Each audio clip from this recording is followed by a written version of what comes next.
Assalamualaikum warahmatullahi wabarakatuh. Good morning. Good morning. Okay, thank you.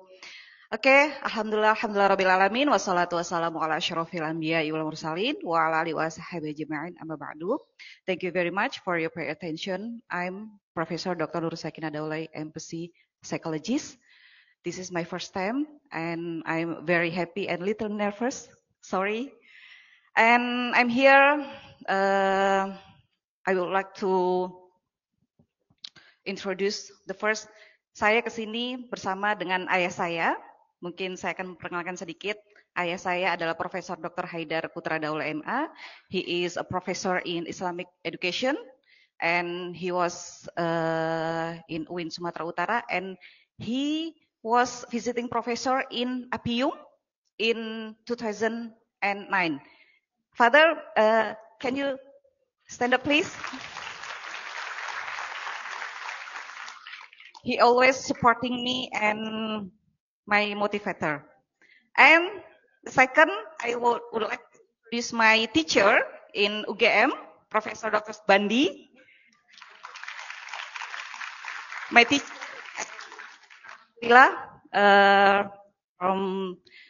dari doa-doa ayah saya juga guru saya. I got professor in 39. Okay, thank you very much.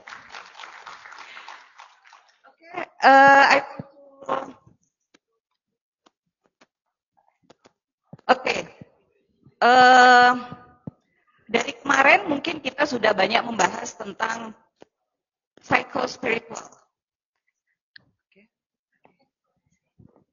Oke, dari kemarin mungkin kita sudah banyak membahas tentang psikospiritual.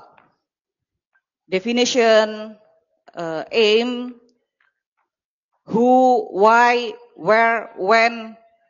Mungkin saya di sini akan membahas tentang how. How.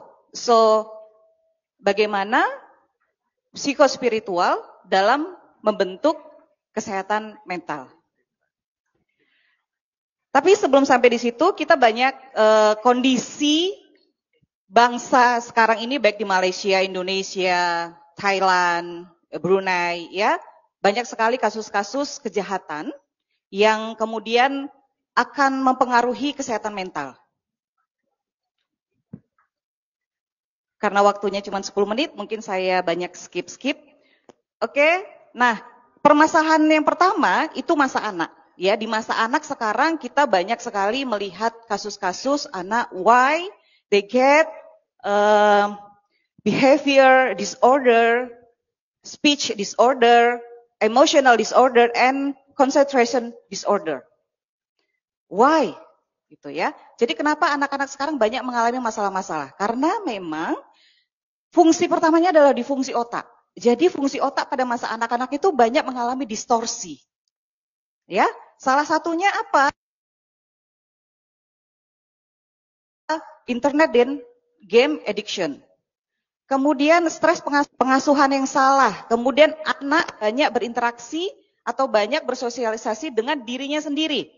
Banyak main game, ya, game addiction. Terus anak tidak bersosialisasi dengan orang banyak.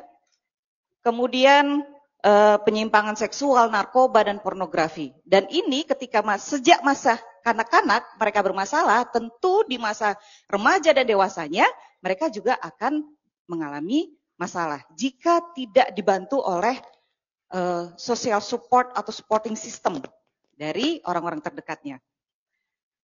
Kemudian banyak lagi di permasalahan remaja, ya, banyak sekali tawuran, bullying, ya, mencuri dan lain sebagainya. Itu juga akan pengaruhi bagaimana thought, feelings, and action pada setiap diri individu.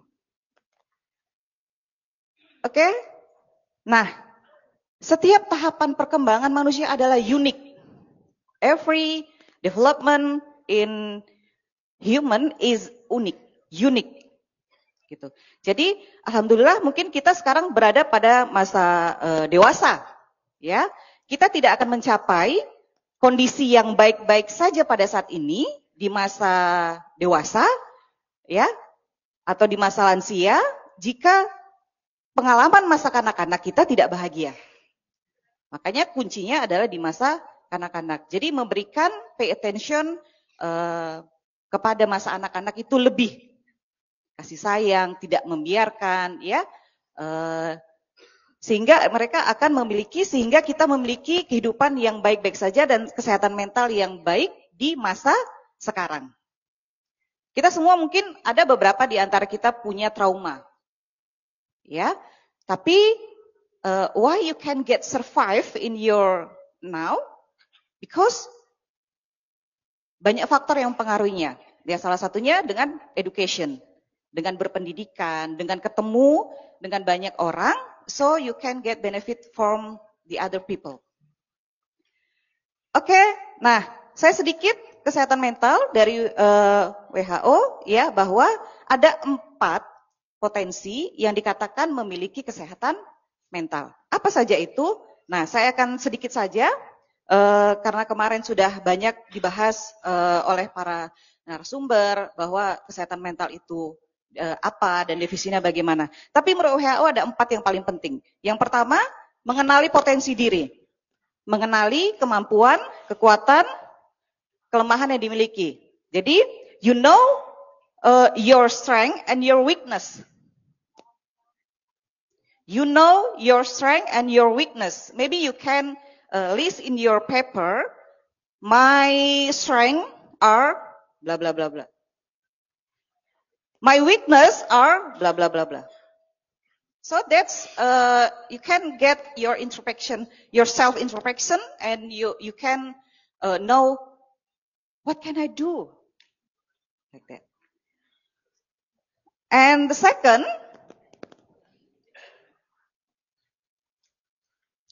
mampu menghadapi stres sehari-hari. You can get your stress and you can coping stress. So, setiap kita pasti memiliki stres. Ya, stres adalah tuntutan atau tekanan yang datang dari luar, kemudian kondisi tubuh kita beradaptasi dengan stres atau tuntutan yang ada itu, sehingga kita stres.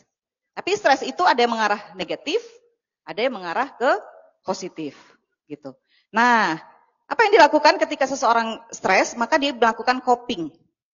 Coping is the way or effort from someone to do something so he can get happy or well-being and can get mental health.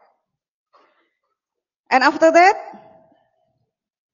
the third, produktif. So, mahasiswa pasti di sini banyak mahasiswa yang sangat produktif. Misal ada tugas, you have work and you can finish your work and you can management your time, so that produktif. And the fourth, bermanfaat untuk lingkungan atau orang lain. So you can good interaction to other people.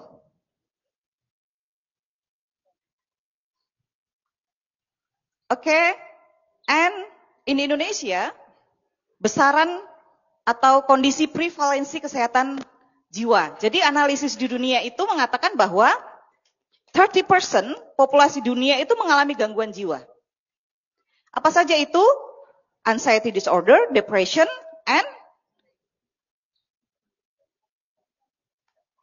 developmental disorder. 31% is anxiety disorder. And 28.9% is depression. And Indonesia is 2%. Itu usia produktif yang remaja, adolescents, itu mengalami gangguan kejiwaan. Nah, kita bisa lihat nanti dari sini. Ya, you can see this di Indonesia sendiri itu ternyata anak-anak childhood usia 5 and 9 years old itu ternyata masuk ranking 7 itu mengalami kesehatan jiwa yang terganggu.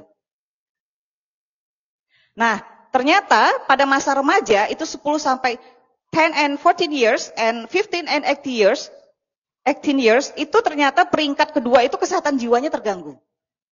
Ternyata dari kondisi ini di Indonesia sendiri, itu remaja itu banyak mengalami kesehatan jiwa atau mental illness. Adolescent, remaja. Why? Padahal remaja ini adalah mau menuju dewasa, sedang masa produktif, tapi ternyata mereka mengalami kesehatan gangguan kejiwaan atau mental illness. Nah, how? Why? Gitu. Jadi perlu dilihat lagi bagaimana masa kanak-kanaknya. Gitu. Apakah dia bahagia? Apakah dia mengalami trauma? Sehingga di masa remajanya, kenapa remaja itu ternyata di Indonesia banyak mengalami gangguan kesehatan jiwa? Gitu. Karena masa remaja masa bermasalah ya. Dia dianggap bukan masa anak-anak, dia merasa dirinya mau menuju masa dewasa, tapi nggak pengen dianggap sebagai anak-anak. Gitu. Jadi sehingga masa sulit. Masa ingin dimengerti, ya, masa butuh perhatian, more pay attention in adolescence. Oke, next. Nah, di sini juga gangguan jiwa itu ternyata pada perempuan itu lebih dominan dibandingkan laki-laki. Nah, how? Nah, ini dia. How we must take care in mental health. Jadi tadi sudah dijelaskan tentang psikospiritual bahwa integrasi antara psikologi, ilmu tentang jiwa dan spiritual. So, bagaimana mengintegrasikan nilai-nilai agama untuk membentuk keyakinan sehingga mempengaruhi thought, feelings, and action in everyone. Oke. Nah, saya ingin menjelaskan apa perbedaan antara psikologi barat dengan psikologi Islam. Ya, jadi kalau psikologi barat ya ada 3 poin penting, yaitu explanation, prediction, and controlling. But in Islamic psychology, explanation, prediction, controlling, and directing to Allah. So, maybe ada klien datang kepada psikologis, maka psikologis akan menerangkan how, who,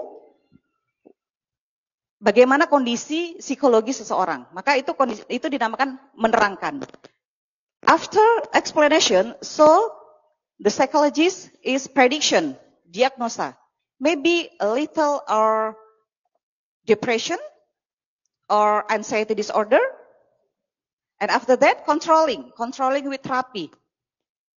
Maybe psychotherapy. But in Islam, Islamic psychology, directing. Jadi selain mengontrol terapi atau gangguannya dengan menggunakan terapi, tapi juga mengarahkan bahwa segala masalah yang datang, yang hadir, itu memang atas kehendak Allah.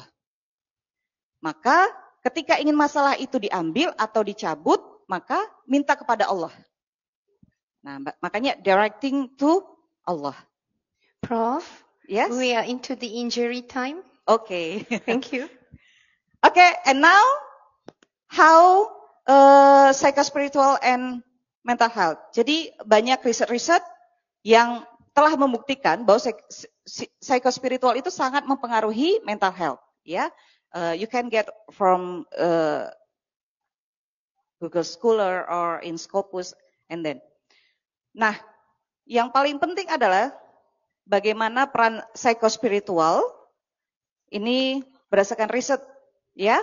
Bahwa dengan membaca ayat Al-Quran, membaca Asmaul Husna, sholat, zikir, doa, munajat, dan melakukan amal kebaikan, so we can get mental health. Nah, how terapi psikospiritual can help mental health? So, banyak riset yang telah membuktikannya. Dan saya akan jelaskan sedikit saja. Salah satunya adalah dengan menggunakan terapi psikospiritual Islam. Ya. Terapi psikospiritual Islam adalah bagaimana menggabungkan antara psikologi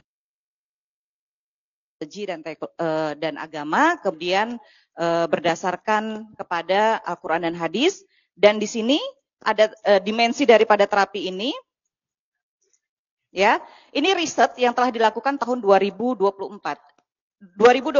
Dimensi dari psikospiritual terapi, salah satunya adalah peneliti ini melakukan riset kepada mantan pecandu, ya, pecandu minum, ya, minum. Jadi apa yang dilakukan? Yang dilakukan adalah para psikolog atau psikologis itu melakukan beberapa cara-cara, diantaranya taubah. Taubah itu adalah taubat, ya, memohon ampun kepada Allah dan berjanji pada diri sendiri untuk tidak mengulangi kesalahan lagi.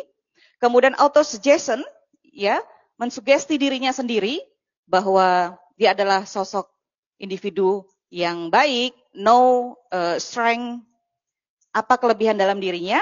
Kemudian dia melakukan sholat, kemudian zikir, membaca Al-Quran, dan psikoedukasi. Psikoedukasi ini diberikan oleh para psikolog, gitu. Jadi cara-cara 6 ini telah dilakukan dalam penelitian ini dan ternyata sangat terbukti para pecandu narkoba, para pecandu obat-obatan terlarang itu ternyata mampu membentuk mental health yang lebih baik dalam dirinya dengan menggunakan beberapa cara-cara ini. Dan terakhir, ini penelitian dari saya, my research, religious coping of Muslim mother of children with autism spectrum disorder Indonesia. Jadi saya risetnya fokus pada parenting, mother or father in with autism spectrum disorder in Indonesia. Maybe if you get in Google Scholar, you can get my name and autism. That's much my research. Oke, and ini tahun 2024 saya lakukan penelitian ini. Jadi ternyata coping religius, coping itu tadi effort from someone to do something so he can get happy or well-being. There is two, cognitive religious coping and behavior religious coping. Jadi bagaimana cara-cara ibu di Indonesia yang punya anak autism itu tetap berdaya, tetap memiliki mental health. Caranya apa? Ternyata orang tua, ibu itu banyak melakukan keagamaan, coping religius, dan salah satunya adalah husnuzon, berprasangka baik kepada Allah, kemudian sabar, ikhlas, berikhtiar, tawakal, ini termasuk ke dalam cognitive religious coping. Karena tetap menggabungkan antara kognitif, thought, feelings, and action. Kemudian apa yang dilakukan? Behavior religious coping. Jadi tindakan, action, itu lebih kepada sholat, zikir, reading Quran, praying, and giving thanks. Jadi apa beda, what different from coping and psychotherapy? Coping is cara seseorang, individu untuk melepaskan atau untuk melakukan usaha-usaha yang bisa membuatnya happy. Tapi kalau psikoterapi, ada usaha dari profesional membantu dia untuk tetap happy. Gitu. Okay, maybe this is my slide and we more discuss after this. Terima kasih banyak, mudah-mudahan bermanfaat dan bisa menambahkan informasi yang baru. Terima kasih, Assalamualaikum warahmatullahi wabarakatuh.